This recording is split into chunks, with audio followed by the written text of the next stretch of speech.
바울은 고린도전서 1장 27절과 28절에 그러나 하나님께서 세상에 미련한 것들을 택하사 지혜 있는 자들을 부끄럽게 하려 하시고 세상에 약한 것들을 택하사 강한 것들을 부끄럽게 하려 하시며 하나님께서 세상에 천한 것들과 멸시받는 것들과 없는 것들을 택하사 있는 것들을 폐하려 하시나니라고 말합니다. 성경은 진리입니다. 우리가 성경을 믿는다면 바울이 말한 이 말 역시 사실입니다. 하나님께서는 사람들이 자랑하는 그 모든 것들이 얼마나 어리석은지를 나타내실 것입니다. 우리가 이 성경의 진리를 믿는다면 지금 우리의 약함이 부끄러움이 아니라 오히려 내가 부득불 자랑할진대 내가 약한 것을 자랑하리라 라고 바울이 말한 이 말과 같이 우리가 예수 그리스도 안에서 약함이 자랑이 될 것입니다. 왜냐하면 그리스도인은 약함 가운데 주의 능력이 우리를 온전케 함을 믿기 때문입니다. 사랑하는 성도 여러분, 우리는 약하지만 강합니다. 우리는 가난하지만 부유합니다. 이건 역설입니다. 그리스도인은 이 놀라운 역설 가운데 살아가는 사람들입니다. 한 소년의 보리떡 5개와 물고기 2마리는 어디에 자랑할 만한 대단한 것이 아닙니다. 가난한 자의 음식이고 가난한 자의 작은 것입니다. 그러나 예수님께서는 그 작은 것으로 5,000명을 배부르게 먹이셨습니다. 우리는 때때로 우리 자신이 너무나도 초라해 보일 때가 있습니다. 세상이 자랑하는 그들의 명성과 부와 권력에 비하면 내 인생은 왜 이것밖에 안 되는가? 한숨이 나오고 초라하고 그것을 넘어 분노가 치밀어 오르는 그런 일도 있습니다. 더욱이 그래도 힘을 내서 뭔가 해보려고 해도 나는 최대의 힘을 냈는데 그 힘이 너무나도 역부족이어서 강한 벽에 부딪혀 바닥에 내동댕이 쳐지는, 그래서 무엇인가를 시도할 만한 그 의지마저 사라져버리게 되어버리기도 합니다. 바로 앞에 선 모세가 그랬습니다. 두려움에 있었지만 하나님의 부르심에 순종하여 바로 앞에 섰습니다. 그러나 돌아오는 결과는 바로의 권력 앞에 하나님조차도 아무것도 않게 여기는 것이었습니다. 바로는 하나님을 두려워하지 않았습니다. 바로는 하나님이 누구시냐? 하나님이 뭐냐? 나는 하나님을 알지도 못한다라고 하나님을 무시했습니다. 이스라엘 백성들의 노동은 더욱더 늘어나 그 모든 원망을 모세가 다 받아야 했고 그들은 마음이 상하여 더 이상 모세의 말을 들으려고 하지 않았습니다. 그들의 상황은 나아지기는커녕 오히려 더 안 좋아졌습니다. 그래서 모세는 하나님께 주여 어찌하여 이 백성이 학대를 당하게 하셨나이까? 어찌하여 나를 보내셨나이까? 라고 하나님께 불만을 쏟아내었습니다. 그런 모세에게 하나님께서는 거듭 나는 여호와라 라고 말씀하시며 내가 애굽 사람의 무거운 짐 밑에서 너희를 빼내며 그들의 노역에서 너희를 건지며 편팔과 여러 큰 심판들로서 너희를 속량하여 너희를 내 백성으로 삼고 나는 너희의 하나님이 되리니 라고 말씀하셨습니다. 그러나 모세는 여전히 나는 입이 둔한 자입니다. 나는 여전히 입이 둔한 자입니다 라고 자신의 말에, 자신의 입술에, 자신이 하는 말에 권세도 능력도 없고 바로도 이스라엘 백성도 듣지 않을 것이라고 말합니다. 바로라고 하는 이 거대한 힘과 그 권력 앞에, 그 거대한 그 바로 앞에 모세는 그저 늙고 아무런 힘이 없는 노인일 뿐입니다. 오늘 본문 7절은 말합니다. 그들이 바로에게 말할 때 모세는 80세였고 아론은 83세였더라. 80이 넘어간 나이에 그저 이제 늙어서 아무런 힘도 없는, 아무런 능력도 없는 입이 둔한 그 모세일 뿐입니다. 그런데 오늘 본문 1절을 한번 보십시오. 우리 1절에 같이 한번 읽어보겠습니다. 같이 읽을까요? 시작. 여호와께서 모세에게 이르시되 볼지어다 내가 너를 바로에게 신같이 되게 하였은즉 내 형 아론은 내 대언자가 되리니. 하나님께서는 모세에게 너의 둔한 입이 문제가 아니다, 너의 둔한 입이 문제가 아니라고 그렇게 말씀하시는 것입니다. 하나님께서 하실 일은 모세나 아론이 하는 말을 얼마나 잘하느냐, 그들이 얼마나 말을 잘하느냐에 달린 것이 아니기 때문입니다. 모세가 아무리 언변이 뛰어나도 그가 아무리 말을 잘한다 한들 바로는 듣지 않을 것입니다. 바로는 말뿐만 아니라 하나님의 재앙이 계속해서 임하는데도 모세의 말을 듣지 않고 달라지지 않았습니다. 오늘 본문 3절과 4절은 말합니다. 내가 바로의 마음을 완악하게 하고 내 표징과 내 이적을 애굽 땅에서 많이 행할 것이나 바로가 너희의 말을 듣지 아니할 터인지. 바로가 모세를 통하여 이스라엘 백성들을 보내라고 말씀하시는 하나님의 말씀을 듣지 않는 것은 그 마음이 완악하기 때문입니다. 이제 출애굽기 7장부터 12장까지 하나님께서는 애굽의 심판을 쏟아내실 겁니다. 심판을 내리실 겁니다. 애굽을 심판하기 위하여 재앙이 쏟아질 것입니다. 그 10가지의 재앙이 계속해서 쏟아지는데 그 재앙이 애굽을 덮을 것이고 애굽의 백성들은 괴로워할 것이고 그들이 아우성칠 것이고 소리칠 것인데, 그래서 그들이 섬기는 애굽의 신들이 하나님 앞에 얼마나 무력한지, 하나님 앞에 그 신들이 아무런 힘이 없다는 것을 하나님께서 나타내실 것인데, 그러나 그럼에도 불구하고 바로는 그 마음의 완악함으로 인해 하나님의 말씀을 듣지 않습니다. 오늘 본문은 하나님께서 바로의 마음을 완악하게 하셨다라고 말합니다. 우선 이것이 원래는 바로의 마음이 유순하고 착하고 선했는데 하나님이 그 마음을 완악하게 바꾸시고 억지로 완악하게 만들었다라고 하는 의미는 아닙니다. 우리는 이미 바로가 이스라엘 백성들을 내보내지 않고 그들의 노동을 무겁게 하고 그들을 괴롭게 하고 그래서 그 백성들을 보내지 않도록 그가 그 마음이 얼마나 강하게 완악한지를 이미 우리는 성경의 앞에서 보았습니다. 바로는 원래 마음이 완악한 자입니다. 또한 우리가 앞으로 계속 살펴보게 될 애굽에 하나님의 재앙이 임할 때에 성경이 바로의 마음을 표현하기를 3가지로 표현하는데 이렇게 표현합니다. 첫 번째는 바로가 자신의 마음을 완강하게 했다라고 표현하고요. 두 번째, 바로의 마음이 완강하게 되거나 완악하게 되었다라고 말하고요.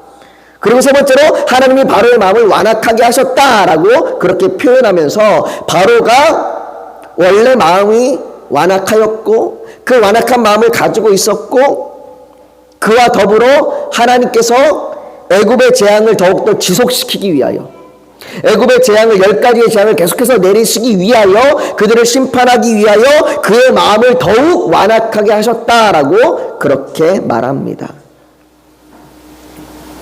출애굽은요, 하나님께서 이스라엘 백성들을 애굽에서 나오게 하는 것, 애굽에서 빠져나와서 가나안 땅에 들어가게 하는 것, 단지 그것에만 목적을 두고 있지 않습니다. 사실 이스라엘 백성들이 정말 원한 것이 애굽에서 나가서 하나님께서 약속하신 가나안 땅에 들어가는 것이었는가에 대해서는 우리가 한번 생각해 볼 필요가 있습니다. 정말 이스라엘 백성들이 원했던 게 그건가? 정말 이스라엘 백성들이 하나님 제발 우리를 가나안 땅에 들어가게 해주십시오. 하나님이 약속해 주신 그 땅, 아브라함에게 주시겠다고 약속하신 그 땅, 우리가 그 땅으로 들여보내 주십시오 라고 정말 그들이 그렇게 원했는가? 사실 그들이 원한 것이 가나안 땅에 들어가는 것을 원하는 것이 아니라 그들은 애굽에서 고생하지 않고 이 애굽 땅에서 편하게 사는 것을 원했을지 모릅니다. 우리의 이 노동이 좀 감해지고 우리가 지금 먹고 살만하고 내가 지금 그래도 인간적인 대우를 받으며 일주일에 그래도 한 번은 쉴 수 있는 그런 삶을 원했을지 모릅니다. 그렇게 그들은 모세가 나타나서 갑자기 느닷없이 모세가 나타나서 오히려 자신들의 삶을 더 고생스럽게 만들고 더 힘들게 만들어진 그 일 때문에 마음이 상하고 그래서 모세의 말에 귀를 막은 것입니다. 그들의 애굽을 나가서 광야에 갔을 때도 마찬가지입니다. 그들은 광야에 가서 광야의 길을 걸어가면서도 그들은 달라지지 않았습니다.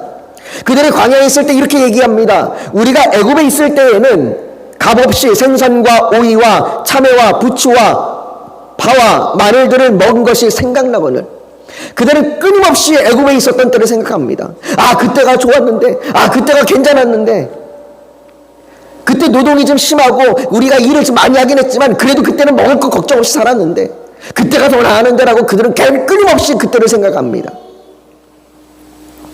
가나안 정탐꾼들의 그 말을 들었을 때에도 그들은 이에 서로 말하되 우리가 한 지휘관을 세우고 애굽으로 돌아가자. 애굽으로 돌아가자. 그렇게 계속해서 하나님 앞에 불순종하는 것이죠. 하나님께서 능력이 부족하셔서 애굽을 10번이나 쳐야만 10번의 재앙을 때려야만 그래야 이스라엘을 구원하실 수 있었던 것이 아닙니다. 하나님께서 능히 이스라엘 백성들을 단번에 구원하실 수 있습니다. 그저 10가지의 재앙을 내리지 않고도 하나님께서는 능히 이스라엘 백성들을 구원하실 수 있는 분이십니다.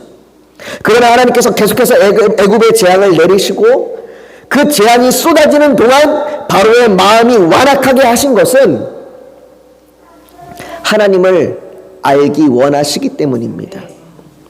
오늘 본문 4절과 5절을 한번 보십시오. 우리 한번 같이 한번 읽어볼까요? 같이 읽습니다. 시작. 바로가 너희의 말을 듣지 아니할 터인즉 내가 내 손을 애굽에 뻗쳐 여러 큰 심판을 내리고 내 군대 내 백성 이스라엘 자손을 그 땅에서 인도하여 낼지라. 내가 내 손을 애굽 위에 펴서 이스라엘 자손을 그 땅에서 인도하여 낼 때야 애굽 사람이 나를 여호와인 줄을 알리라 하시매. 여러분, 바로의 완악함이 바로에게만 나타나는 것일까요? 이 세상을 살아가는 사람들 역시 그런 완악함을 가지고 살아가고 우리 역시 그 완악함을 가지고 살아가는 것 아닙니까? 애굽의 재앙이 계속해서 쏟아질 때 바로 역시 두려웠습니다. 그래서 재앙이 임하면 모세를 불러서 내가 백성들을 내보내겠다 그렇게 약속했다가 재앙이 그치면 바로 마음이 돌아서서 보내지 않겠다라고 그렇게 말하는 것입니다. 분명히 하나님께서 행하시는 것을 알겠고 분명히 이 재앙이 하나님께서 내리시는 재앙이라는 걸 알겠고 분명히 하나님께서 이스라엘 백성들을 애굽에서 건져내실 만한 능력이 있다는 걸 알겠어요. 분명히 알 것 같아요. 하나님께서 애굽의 모든 신들보다 강한 신이라는 것을 분명히 알겠는데 이스라엘 백성들을 보내기가 싫은 겁니다. 욕심이 내가 저 백성들을 데리고 있겠다, 저 백성들로 인하여 내가 경제적인 풍요를 누리겠다라고 하는 이 욕심이, 저것들은 내 것이다라고 하는 이 욕심이 놓아주질 않는 것입니다. 그래서 조금만 더를 외치며 끝까지 그 완악함을 가지고 하나님과 대적하는 것입니다.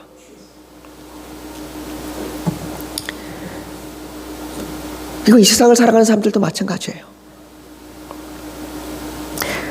그래서 이에 대해 바울은 로마서 1장 28절부터 말하기를 이렇게 말합니다. 또한 그들이 마음에 하나님 두기를 싫어하며 하나님께서 그들을 그 상실한 마음대로 내버려 두사 합당하지 못한 일을 하게 하셨으니 곧 모든 불의, 추악, 탐욕, 악의가 가득한 자요 시기, 살인, 분쟁, 사기, 악독이 가득한 자요, 수근수근하는 자요, 비방하는 자요, 하나님께서 미워하시는 자요, 능욕하는 자요, 교만한 자요, 자랑하는 자요, 악을 도모하는 자요, 부모를 거역하는 자요, 우매한 자요, 배악하는 자요, 무정한 자요, 무자비한 자라. 그들이 이 같은 일을 행하는 자는 사형에 해당한다고 하나님께서 정하심을 알고도 자기들만 행할 뿐 아니라 또한 그런 일을 행하는 자들을 옳다 하느니라. 성경은 이렇게 말합니다. 분명 하나님께서 있다는 것을 알겠는데, 분명 하나님께서 그래서 행하신다는 것을 알겠는데 그 하나님께 돌이키지 않습니다. 여러분, 이것이 믿지 않는 사람들 뿐입니까? 내가 놀라운 하나님의 은혜를 받았고 그 은혜로 구원받았다는 것을 알겠는데 여전히 죄 가운데서 즐거워하고 하나님보다 죄를 더 사랑해서 이 죄악된 습관들과 익숙함을 놓지 않는 것입니다.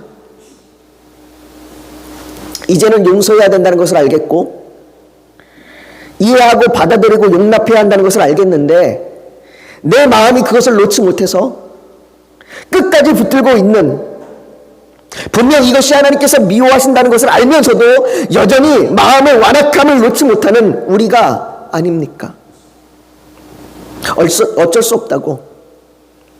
나는 원하지 않았지만 내가 믿음이 약해서, 내가 믿음이 연약해서 그렇다고 스스로 정당화하고 합리화하면서 그 완악함을 가지고 여전히 살아가는 것이죠. 바로는 마음이 완악하여 하나님의 재앙이 계속되어도 모세의 말을 듣지 않습니다. 그런데 그런 바로의 완악한 마음이 언제 무너집니까? 그 완악했던 바로의 마음이 언제 무너져서 이스라엘 백성들을 내보냅니까? 출애굽기 12장 30절과 31절에 보면 이렇게 이야기합니다. 그 밤에 바로와 그 모든 신하와 모든 애굽 사람이 일어나고 애굽에 큰 부르짖음이 있었으니 이는 그 나라에 죽임을 당하지 아니한 집이 하나도 없었음이었더라. 밤에 바로가 모세와 아론을 불러서 이르되 너희와 이스라엘 자손은 일어나 내 백성 가운데서 떠나 너희의 말대로 가서 여호와를 섬기며. 바로가 얼마나 급했든지 그 밤에 모세를 부릅니다. 그 밤에 모세를 불러서 너희의 백성들을 데리고 나가라라고 얘기합니다. 왜요? 애굽의 죽음이 임했기 때문입니다. 애굽의 죽음이 임했습니다. 바로의 완악함이 그의 아들이 죽었을 때 무너져 내립니다. 우리의 완악함이 내가 죽어야 무너져 내립니다. 그런데 그날 밤에 이스라엘 진영에는 어떤 일이 일어납니까? 각 집마다 어린 양을 잡아 문설주와 임방에 그 피를 바를 때에 죽음이 넘어갔습니다. 그 집의 장자의 죽음을 대신하여, 그 집의 아들의 죽음을 대신하여 어린 양이 죽임을 당한 것입니다.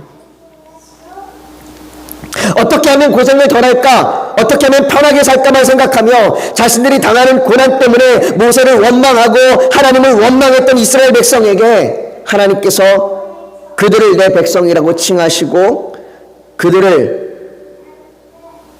집에 죽음의 울부짖음을 대신하여 어린 양의 피로 살리시고 애굽에서 나와 가나안 땅으로 인도하시는 은혜를 주신 것입니다.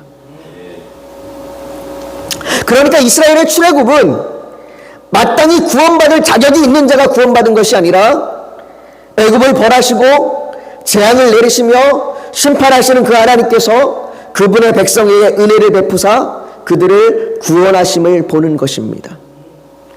출애굽의 사건은 은혜로 말미암아 하나님께서 그분의 백성을 구원하신 사건입니다. 그렇기에 구약 성경의 너무나도 많은 부분에서 이스라엘 백성들이 이 구원의 역사를 기억하고 그들이 이 놀라운 사건을 통하여 하나님의 백성이 되었음을 말합니다. 구약 성경의 여러 곳에서, 여러 부분에서 애굽에서 구원하신 하나님을 찬양하고 이스라엘 백성들이 그 하나님을 노래하고 그 하나님 앞에 경배를 드립니다. 그러나 구약의 이 놀라운 사건도 예수 그리스도께서 우리를 구원하신 사건과 비교할 수 없습니다. 예수님께서 요한복음 5장 46절에 말씀하시기를 모세를 믿었더라면 나를 믿었으리니, 너희가 모세를 통하여 하나님께서 구원하신 그 구원의 역사를 믿었더라면 나를 통하여 하나님께서 너희를 구원하시는, 하나님께서 너희의 죄를 사하시는 그 구원의 역사를 믿었으리니 이는 내게 대하여 기록하였음이라 라고 말씀하십니다. 출애굽의 사건도, 그 놀라운 구원의 그 사건도 예수 그리스도의 구원의 부차적인 것입니다. 예수님께서 유대인들을 향하여 말씀하시기를 이렇게 말합니다. 그러나 너희가 영생을 얻기 위하여 내게 오기를 원하지 아니하는도다. 유대인들은 예수 그리스도를 보면서도, 예수 그리스도와 함께 있으면서도, 그분이 행하시는 권능과 그분이 행하시는 기적과 그분이 행하시는 놀라운 일을 보면서도, 그 하나님의 아들을 보면서도 여전히 그 마음이 완악합니다. 그들은 예수 그리스도를 믿지 않습니다. 예수를 믿지 못합니다. 우리는 분명 예수 그리스도를 믿는다고 고백하고 예수 그리스도의 십자가와 부활로 말미암아 죄사함을 받고 구원을 받았음을 믿음에도 불구하고 여전히 바로와 같이, 유대인들과 같이 마음의 완악함이 있음을 보게 됩니다.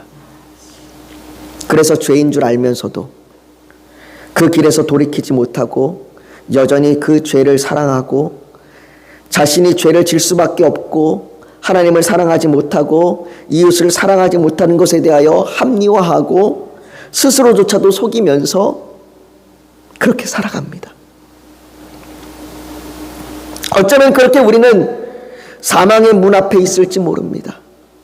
우리가 그 사망의 문 앞에 서서 여전히 우리 자신을 속이며 합리화하며 죄를 사랑하고 있는지 모르겠습니다. 바울은 이런 자신을 보면서, 이렇게 육신의 법과 성령의 법에서 갈등하고 아파하는 자신을 보면서 바울은 오라 나는 곤고한 사람이로다, 이 사망의 몸에서 누가 나를 건져내야 라고 탄식하듯이 우리에게도 이런 탄식이 있어야 합니다. 내가 어떻게 하면 하나님을 더 사랑할 수 있고, 내가 어떻게 하면 이 죄악의 몸에서 내가 마음의 완악함으로 벗어나 하나님을 더 사랑할 수 있을까?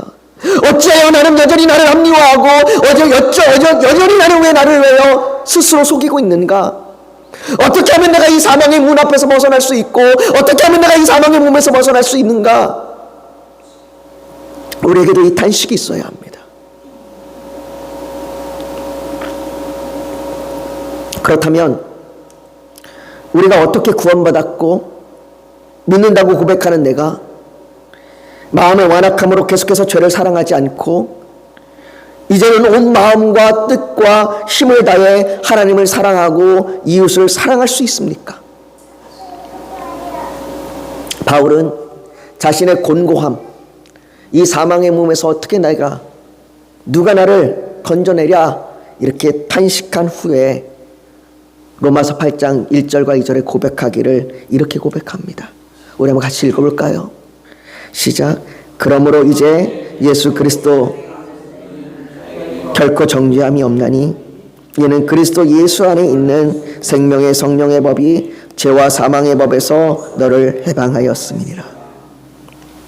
우리가 예수 그리스도로 말미암아 구원받았다는 그 은혜를 깊이 아는 것, 그 은혜를 우리가 깊이 할 때, 그 은혜를 우리가 깊이 할 때 우리가 그 탄식에서, 이 마음의 완악함에서 벗어나 하나님을 사랑할 수 있습니다. 사랑하는 성도 여러분, 하나님께서 우리를 사랑하십니다. 하나님의 사랑이 우리에게 이렇게 나타난 바 되었으니 하나님이 자기의 독생자를 세상에 보내심은 그로 말미암아 우리를 살리려 하심이라. 하나님께서 예수 그리스도를 내어주실 만큼 우리를 사랑하십니다.